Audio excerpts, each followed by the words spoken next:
Welcome, my lords, to Isengard. Well, hello. I promised in the previous video to take particle emission into the third dimension, and by jingo that's what I'll do. Although this tutorial is part of the Modo 10 series, most of what I describe is applicable to earlier versions as well. The goal of this project is to spawn particles within a cuboid volume. I will refine this to allow the volume to be manipulated via translations, rotations and scales, and then I will show how to use a Falloff probe with various falloffs in order to further refine the positions of the emitted particles. Finally, and this is where Modo 10.1 comes into its own, we can use our old friend, the texture falloff, to modulate the particles in 3 dimensions.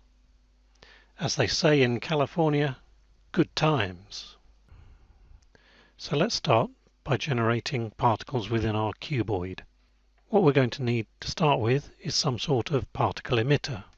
So since the radial emitter doesn't depend on any other items, that seems like a perfect first step. Let's add it into the schematic. Let's bring in the particle simulation while we're at it. And what I'm going to do is I'm going to let the radial emitter generate particles, but as soon as they're created, I'm going to put them in a random position within a unit cube. And the ideal tool for that is, of course, a particle operator. And the particle operator wants to apply just to the new particles. Let's get rid of the trigger channel, but we'll keep the kill one because we'll need that for later. Right, so we're going to change the position of the particles as they're created. So let's add the particle feature position, and we'll set that to a random location.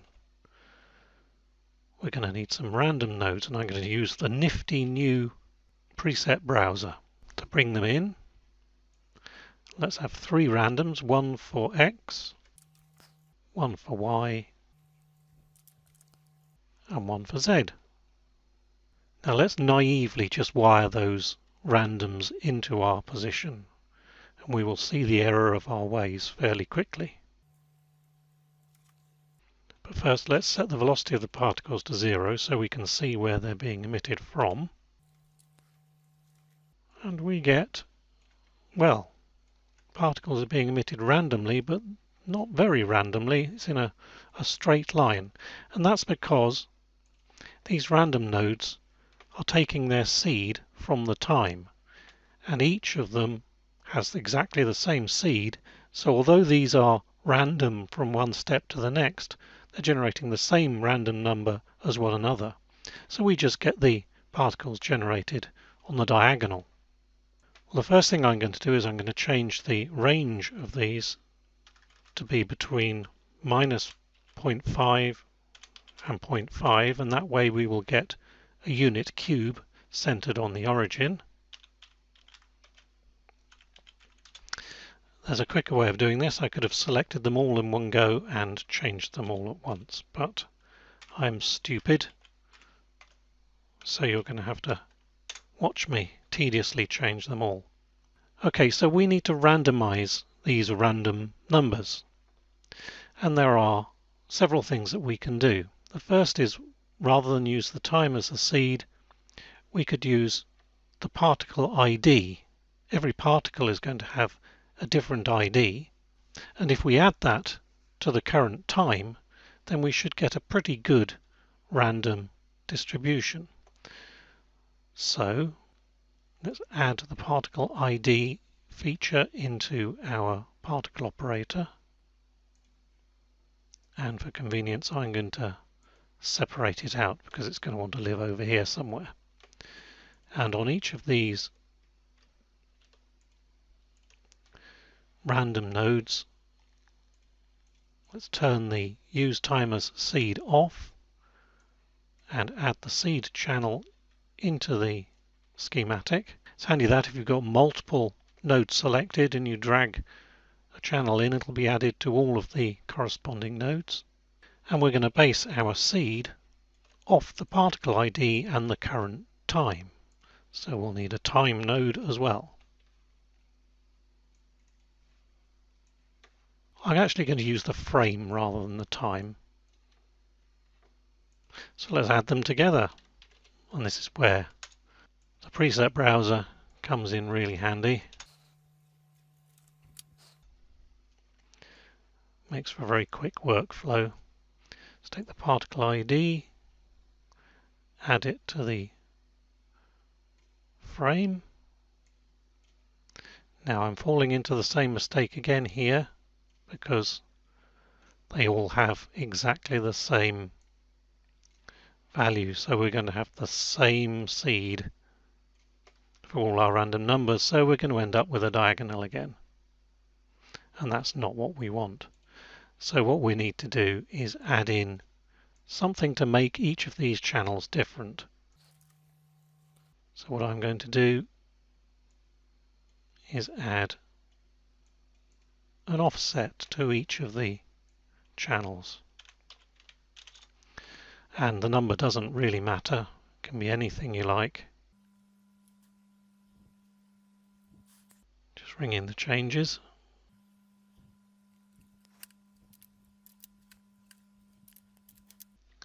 And now each of these seeds is different because we've added a different offset to each of them. So let's try again. Let's increase the emission rate on our radial emitter to something spectacularly big like 3000, and our particles are now being generated in a cube. It's a good idea to look from various different directions just to make sure that there's no correlation in the random numbers. If you get this wrong, then you can end up with linear features within the particles distribution, which indicates that you're not really getting a truly random distribution. But it looks as though we're all right. So that's step one done. We're generating our particles in a cube. The next step is to arrange for that cube to be rotatable, movable, and scalable. So, without further ado, let's just do a little bit of tidying first.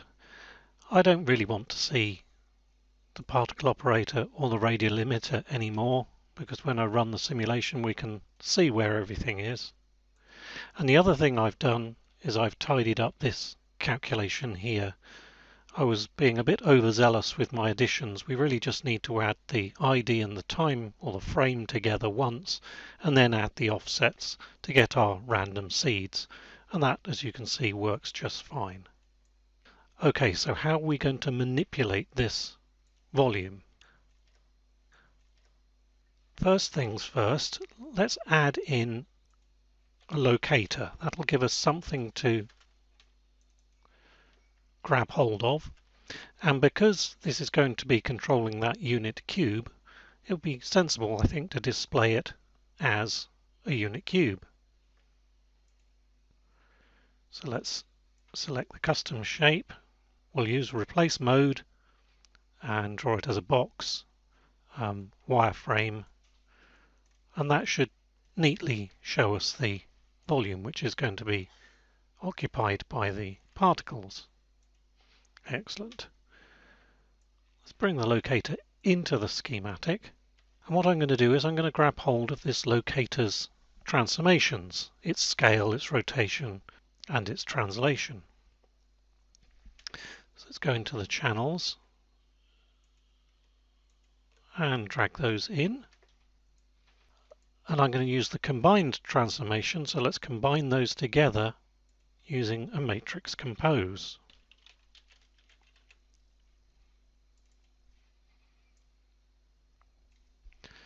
Just wire them all in.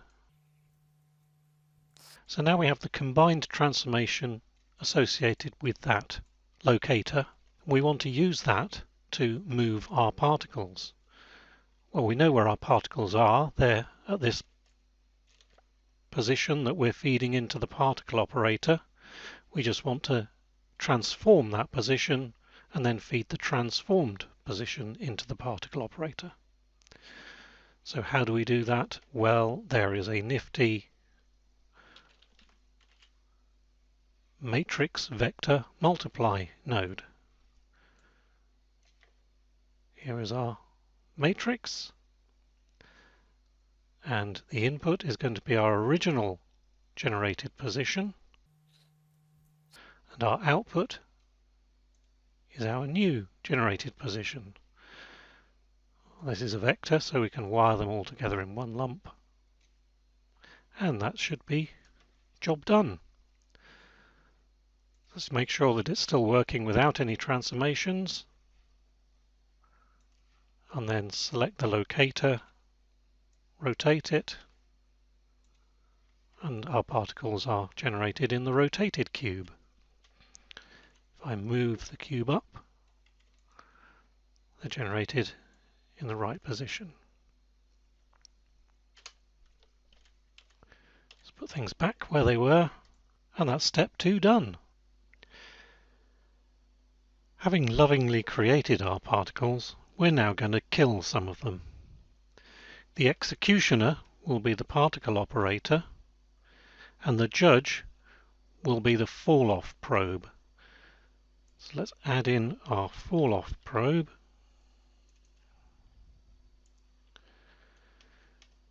And let's add in all its channels. The Falloff probe is going to sample the falloffs that we give it and deliver the value of those falloffs to its output. So we'll wire the output to the kill operation in the particle operator. What this means is that if the falloff has a value of 1, then the particles will be killed. If the falloff has a value of 0, then the particle will survive. To start with, we'll just have our falloffs being either 0 or 1 because it makes things simpler. Now, what position do we want to sample the Falloff probe at? Well, it's simply the position of the particle. And we know what that is because we've set it ourselves, so we can use that position again. So far, so good. We need to add in a falloff in order to test it out. So let's add in, say, a radial falloff. Now that's a little large, so let's scale it down. That'll do. And remember, we're going to have them either as 0 or 1, so let's increase the solid core to 100%, so that currently values inside this sphere will be 1, so that's a kill zone. Values outside of the sphere will be 0, so they should survive. Not forgetting to connect the falloff into the Falloff probe, and let's run the simulation, cache the result, wind it forward, and the sphere has carved out a little hollow area inside, or volume I should say, inside of our cube of particles. It's not so easy to see, so let's create a few more particles, increase the emission rate, and recache. Yeah, I think it's more obvious now that there's a hollow in there. If we change the sense of the falloff, then the opposite will happen. We will get particles inside the sphere, but not outside of it. Now we can combine falloffs to create even more interesting effects. If we add in, say, a capsule falloff, and again this is rather big, so let's wind its size down, and we'll have a solid core. Now I'm going to leave this on the uninverted mode, so it's going to negate, combine that with the radial falloff, cache the simulation, and we have a sphere with a hole bored through the middle. This is like mesh fusion for particles. Supposing we wanted to add this shape to the result so that we have a sphere with a bit poking out at each end. Well, we can do that, but we need to add ourselves in another Falloff probe. The principle is the same. Add in the Falloff probe and its channels. The position is the position of the particle. The falloff is the capsule falloff. Now we want to add this time, so we're going to change its sense to invert, and we need to combine these two falloff probes together. And the appropriate function to combine these together is a minimum, which has that rather funny symbol. And with any luck, if we cache the simulation, look at that. We've got a sphere with some cylinders poking out at each end, just as anticipated. So that's adding falloffs to our volume particle emitter.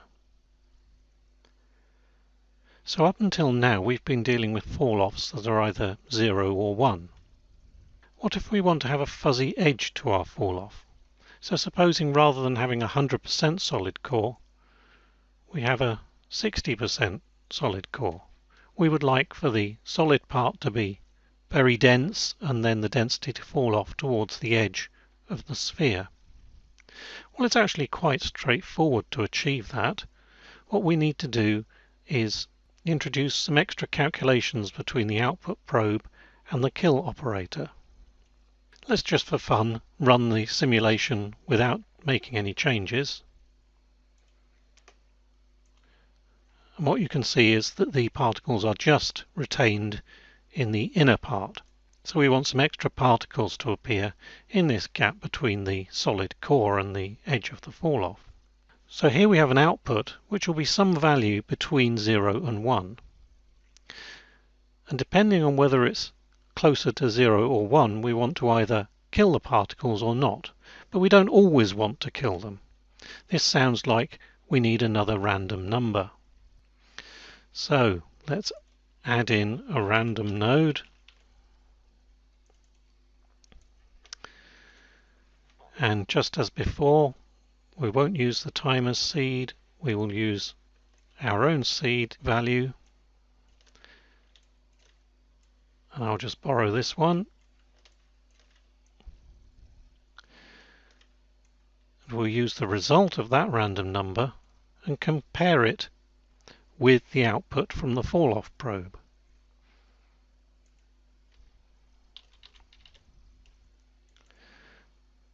We will compare the random number to see whether it's less than the output of the falloff probe. If it is, then we will kill the particles. Now if we run the simulation again, we get a fuzzy edge to our generated particles.